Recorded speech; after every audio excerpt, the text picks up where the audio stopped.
So silver మొమెంటోతో పాటు 5 lakhs cash prize ని ప్రశంసా పత్రాన్ని అందుకున్నారు. Hearty congratulations.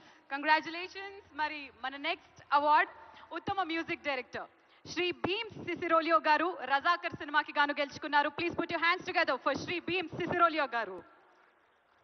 రజాకార్ లాంటి పీరియడ్ సినిమాకి అద్భుతమైనటువంటి పాటల్ని బ్యాక్గ్రౌండ్ స్కోర్ ని అందించినటువంటి మా భీమ్స్ గారికి శుభాకాంక్షల్ని తెలియజెప్తూ ఉన్నాము. కేవలం 100% ఎంటర్టైన్మెంట్ ని అందించేటువంటి సినిమాలు మాత్రమే కాకుండా చరిత్రని చెప్పేటువంటి సినిమాలకి కూడా బ్యూటిఫుల్ మ్యూజిక్ ని అందించినటువంటి భీమ్స్ గారు మీకు శుభాకాంక్షల్ని తెలియజెప్తున్నాము. మరి ఈ రోజు సిల్వర్ మొమెంటోతో పాటు 5 లక్షల రూపాయల క్యాష్ ప్రైజ్ ని మరియు ప్రశంసా పత్రాన్ని అందుకుంటున్నారు. భీమ్స్ గారు వాళ్ళ అమ్మగారితో పాటు వచ్చినట్టున్నారు ఇవాళ. ఆహా, నాకు తెలిసి ఈ రోజు నిజంగానే పండగ రోజు. ఏ తల్లికైనా ఇంతకన్నా వేరే ఆనందం ఏముంటుంది చెప్పండి. భీమ్స్ గారు కంగ్రాచులేషన్స్. కంగ్రాచులేషన్స్. మరి మన నెక్స్ట్ అవార్డ్ ఉత్తమ supporting actress and Saranya Pradeep గారిని వచ్చి ఈ అవార్డుని అందుకోవాల్సిందిగా రిక్వెస్ట్ చేస్తున్నాము. అంబాజీపేట